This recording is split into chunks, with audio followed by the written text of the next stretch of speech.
Joining me now from the foyer of the House of Commons, James Bezan, the Parliamentary Secretary to the Minister of Defence.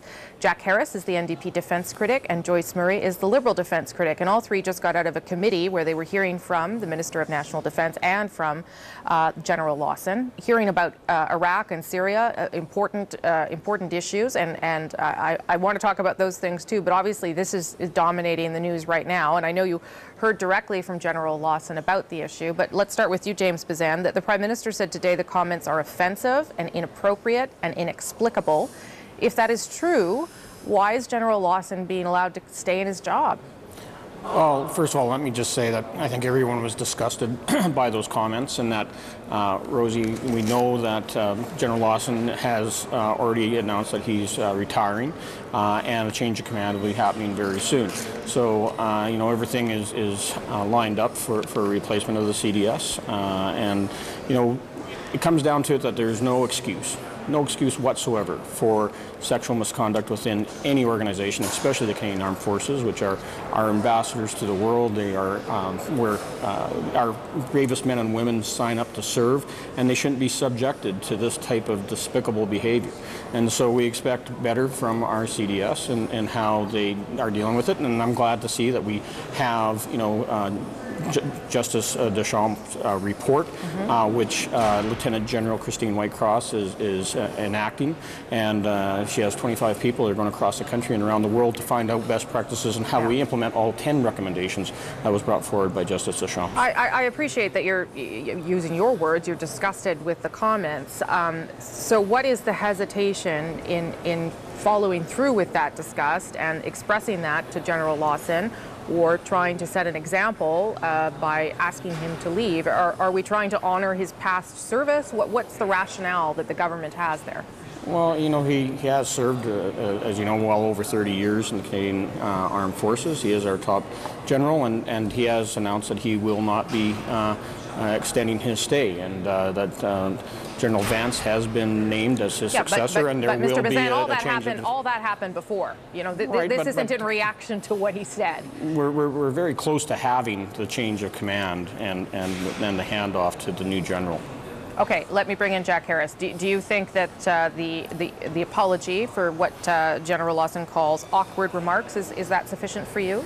Well, it wasn't much of an apology, frankly, but I don't think that we can say that General Lawson is the problem and it's going to be fixed by firing him. I mean, he's been in the military for 30 years. He felt quite free to express those comments, not once, twice, 3 times, even in relation to what happened at RMC. But what he's demonstrated is that this is, as Madame Deschamps talked about, a systemic problem, starting from the day that the people are inducted into the military. So what we need is leadership, better leadership than we've got. You know, the Australian Army has General Morrison, who said that sexual assault and sexual harassment were totally contradiction to every value that they have, and he said he was going to be ruthless in getting rid of anybody in the military who can't live by those values. That's the kind of leadership that we need, because my children and your children have to be able to go into the military if that's their desire, and not be afraid that they're going to be treated with disrespect and that nobody's going to do anything about it. Well, that's got to be fixed, but it's not going to be fixed by firing General Lawson. He's leaving in a couple of weeks.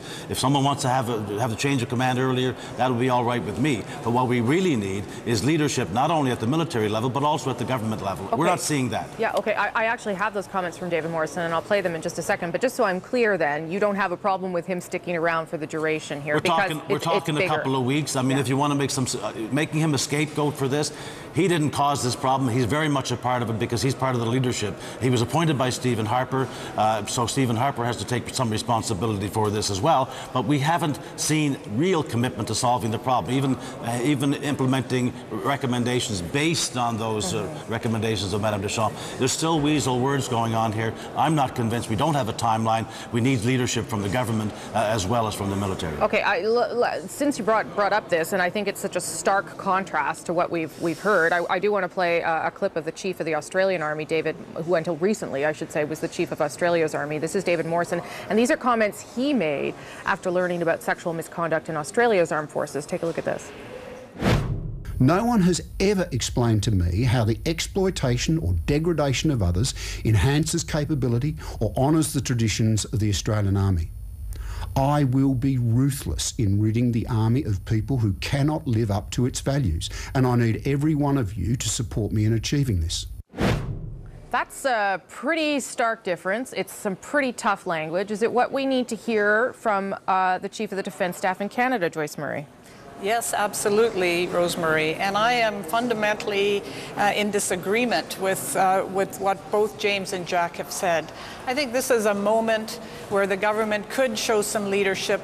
They could show that this is a serious issue, and they should be firing General Lawson. I mean, when you think about it, a key quality of the Chief of Defence Staff is they must be able to command the respect and the trust of Canadians and armed force members.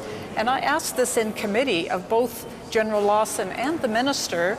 General Lawson just went around in circles explaining about how he wasn't excusing the problems, etc., when he expressed that fundamental belief that it's a normal thing, it's biological wiring. When I talked to So he didn't answer the question. And I asked the minister point blank, do you believe that this Chief of Defence Staff can still command the trust, the confidence, the respect of the Canadian Armed Forces, especially members who are women or who are LGBTQ members? Yeah. And he did not answer that question. So I'll answer it for them. No. He cannot command that trust and respect. But the fact that he's only going to be there for another month, then does it matter? Well, I'm sorry. What the Prime Minister now is doing is he's making a choice to protect someone because of their long career, and I understand the rationale for that. But it's a choice between that and having that strong signal to the men and women in uniform that this will stop, that this is serious, and that they deserve to have a CDS that they can trust and respect on this matter, and they are choosing not to give that signal. And I think that makes the Prime Minister and Minister Kenny very weak on this issue, not taking charge of changing the culture in the military. Let me get James Bezan to respond to that, because I mean it does speak to the, put aside the comments. It speaks to what Marie Deschamps, the former Supreme Court Justice, called the endemic nature of this, that this is a cultural problem within the organization. And if it is accepted from the top guy, it's hard to understand when the change will happen. So can the government not send some sort of signal here, or put some pressure on the Department of National Defence to hurry up and make a change and send a message to Canadians that it's happening? Well, I think the Prime Minister was very clear in question period today that this was completely inappropriate, that no one who serves in the Canadian Armed Forces should be subjected to it. So I'm saying, that is zero tolerance. So there's no way that we're going to tolerate any of this behavior, and that we do expect the leadership within the Canadian Armed Forces to get to the bottom of this and make sure that the culture, and that's why the 10 recommendations and the task force that's been set up by Lieutenant General Christine Whitecross is looking at everything from how we change culture, how we work with the victims, how do we work with the men and women is government not in some way endorsing the culture by allowing him to stick around for another 4 weeks? Exactly. Not at all. Exactly. We already have General Lawson is in the process of leaving office, that he's retiring, he's moving on in his life, and we have General Vance coming in as the new CDS. Everything's in motion, and we're moving towards the change of command ceremony. It's going to happen very soon. So there's no need to go out there and make any hard and fast, especially when General Lawson has apologized for his completely inappropriate comments. And we know that when it comes down to sexual assault and sexual harassment and other sexual misconduct within the Canadian Armed Forces, that we aren't going to tolerate it, that there's no place for it, and men and women who sign up for the Canadian Armed Forces can serve without any fear. That message may not be coming across the way you want it to, though. You understand that by saying those two things, yeah. But I think we're going to continue to work at that, and that's something that Lieutenant General Whitecross is doing with her task force as they travel across this country. They're having town hall meetings at every base. No timetable for a solution. Things take time, and they're going to do a good job doing it. Jack Harris, you can have 20 seconds. Joyce Murray, too, and then I got to go. I haven't called for him to be fired, but I'd be very much in favor of stepping up the change of command so that General Vance is in. And let's hear what he has to say, maybe before he's the change of command, as to what kind of leadership role he's going to play on this. We do need to move forward on this. We do need better leadership than we've got, and so let's have it as soon as we can get it. Joyce Murray, last word. I hear a lot of words, a lot of rationalization from the government side, a lot of what I don't see is action, and this is a critical enough issue. The trust and confidence of the men and women in the armed forces, that they will be treated respectfully and that there will be no place for sexual harassment and assault. Takes action now. I invite the Prime Minister to take that action. Okay, I'm going to leave it there. A difficult topic, but an important one. Thank you all for weighing in. James Bezan, Jack Harris, Joyce Murray. Thanks, everybody. Thanks, Rosemary. Okay. Thanks, Rosie.